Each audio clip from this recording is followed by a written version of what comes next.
Salut les guerrieros, c'est Chinois. Dans cette vidéo, je vais t'expliquer 3 techniques qui permettront d'être plus dangereux, d'être plus percutant dans ta self-défense, où je pense que c'est des choses qui sont très intéressantes pour les personnes qui effectuent du MMA, vu qu'ils ont des petits gants et ils peuvent exercer des coups assez bizarres, assez biscornus comparativement aux boxeurs où on a des gants, on ne peut pas se permettre de faire n'importe quel coup. Et je pense bien qu'en boxe anglaise, il est réglementé de frapper uniquement avec cette partie-là et tu peux pas frapper avec cette partie-là ou même avec cette partie-là. Donc ces techniques te permettront d'être plus percutant, de justement aussi d'éviter de te briser les mains en étant toujours percutant et surtout aussi de pouvoir aussi briser les mains de tes adversaires, des potentiels agresseurs. Donc reste vraiment jusqu'à la fin, les dernières techniques sont particulièrement intéressantes et te permettront d'être très brutal dans tes attaques. La première chose qui sera intéressante pour ta self-défense, c'est vraiment de travailler tes impacts sur ton adversaire en focalisant uniquement sur le menton de ton adversaire. C'est une chose très importante et que j'ai pu m'apercevoir lorsque j'ai fait effectuer mon premier combat en bare knuckle. C'est que le fait d'envoyer des coups puissants au niveau du haut du crâne de ton adversaire risque de te faire péter la main. Tu risques de te faire péter la main. Mon adversaire aussi a subi les conséquences de ce genre de coups envoyés. Tu as pu le voir qu'il envoyait des gros coups vers ma tête. Et en fait, j'ai remporté mon premier combat à main nue avant la limite, au premier round, et l'une des raisons de cet abandon était une douleur au niveau de la main. Après j'ai pu entendre qu'il avait fait un combat une semaine après. Donc les douleurs au niveau de la main peuvent vraiment te déranger lorsque tu es en mode self-défense. Tu peux frapper ton adversaire 1 ou 2 fois au niveau du haut du crâne, mais si tu te pètes la main, tu vas pas sentir cela peut-être forcément tout de suite, parce que tu risques d'avoir l'adrénaline qui va compenser cette douleur, mais au fur et à mesure, un petit moment de refroidissement et boum, tu t'aperçois que tu as mal à la main. Donc vraiment la chose que je pourrais de conseiller, c'est d'effectuer des coups comme peut faire Golovkin. Gennady Golovkin, c'est des coups qui sont comme des petits missiles, scud comme j'aime bien dire, et vraiment exercer des coups qui descendent, qui montent et qui descendent et qui se focalisent uniquement sur le menton, car au bout du compte le menton c'est la seule partie qui est mobile et ça te permet en fait justement d'être sûr de cloquer ton adversaire comparativement à là où les parties déjà des zones sont plus dures, tu risques de te faire mal. D'une part aussi, n'hésite pas à vraiment focaliser tes frappes sur le cou, sur ces deux parties là. D'ailleurs c'est une chose que je pourrais te conseiller même pour ta boxe, la boxe anglaise. Un autre conseil, c'est lorsque tu frappes en haut du crâne, partie plus dure. Comme je l'ai dit, je ne te conseille pas de frapper en haut du crâne avec tes poings. N'hésite pas à utiliser ta main, une claque de main. J'ai pu le voir sur certains boxeurs qui, avant de frapper durement leur adversaire, ils vont utiliser des petites claques pour voir la distance et pour frapper.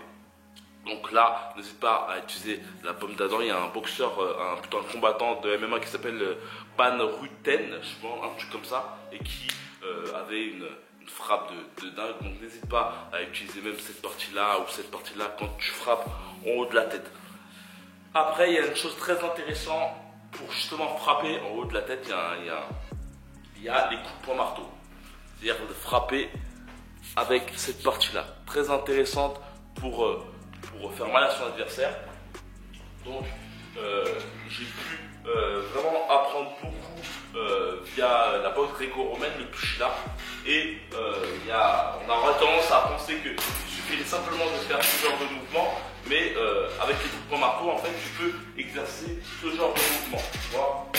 C'est-à-dire c'est contre-intuitif, on aurait tendance à faire juste ça, mais le truc intéressant c'est justement partir à l'opposé. C'est-à-dire mettre tout ton poids sur la jambe avant pour ensuite, boum, frapper le coup. Boum, tu vois. Et là, je peux faire un coup de poing marteau. Voilà. C'est-à-dire, mon adversaire est là, hop, partir de l'autre sens pour frapper là. Ce qui est intéressant avec ce genre de mouvement, c'est que ça te permet par la suite d'effectuer 2 coups. C'est-à-dire, premier coup de poing marteau, deuxième coup de poing marteau. Ou premier coup de poing marteau, deuxième coup normal. Ça te permet de toujours aller à l'opposé, coup de poing marteau, coup de poing normal, ou coup de poing marteau et coup de poing marteau encore par la suite. En application, en somme, c'est ce genre de mouvement, tu vois, tu vois, en mode coup de poing, tac tac, en mode coup de poing marteau, pam pam.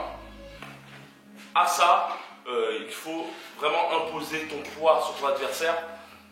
C'est vraiment le but, c'est vraiment de descendre tout ton poids au sol pour pouvoir vraiment exercer une grosse pression sur ta zone. Vraiment. Ce qui est intéressant aussi par la suite, c'est vraiment le fait de pouvoir frapper constamment ton adversaire.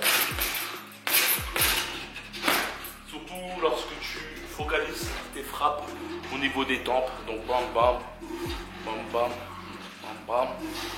C'est vraiment des coups vraiment intéressants. Vraiment intéressants. Surtout bam, de coupler avec des coups de poing normaux. Donc bam, point normal. Pareil, bam bam. Car c'est des coups vraiment très contre-intuitifs.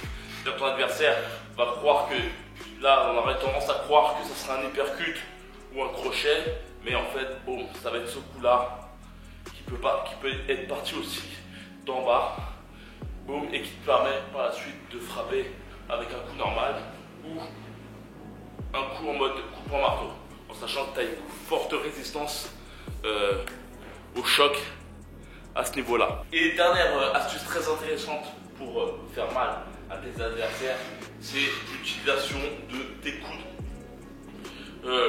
Surtout en boxe main nue, comme je t'ai dit, tes poings risquent de se briser au moindre gros choc.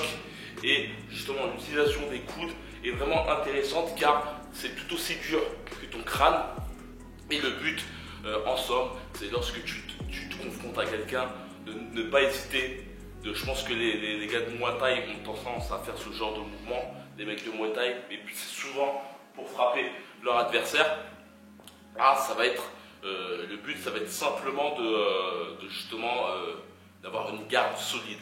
Donc le but est vraiment de jouer sur tes coudes, bam, en faisant en sorte aussi de t'aider de tes appuis. C'est-à-dire là, mon appui, tu vois, je mets tout mon poids sur ma jambe avant pour amener mon coude vers mon visage. De même là, tout mon poids vers la jambe arrière pour amener mon coude sur mon visage.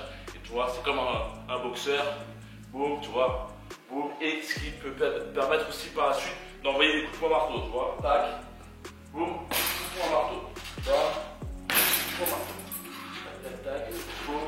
Boum. Boum. Coup de poing marteau. D'ailleurs, j'ai fait une formation sur la chose. J'ai fait une formation qui s'appelait Autodéfense minimaliste où j'expliquais justement toutes ces palettes de choses. Vraiment, là, j'ai expliqué vraiment très intensément avec la formule du gorille en fait. Le fait de vraiment, comme un gorille, frapper comme un gorille en utilisant vraiment la totalité de son poids et non la force de ses bras. Avant de se quitter, je voulais dire que j'ai fait une deuxième partie dans la description où je t'explique comment amplifier ta puissance de frappe, comment te permettre justement d'avoir une puissance de frappe plus redoutable. Je t'apprends cela plus précisément et je te donne justement un moyen de doubler ta puissance de frappe grâce à l'utilisation de la totalité de ton poids. Et je vais t'expliquer de façon très précise comment justement exercer la totalité de ton poids sur une petite zone. Cela te permettra d'une part d'avoir des frappes très lourdes sans utiliser beaucoup d'énergie et d'autre part le fait d'utiliser moins d'énergie justement te permettra d'être plus constant dans des grosses frappes. C'est-à-dire que tu pourras rester, c'est un mauvais cardio, rester plus longtemps en frappant lourdement ton adversaire.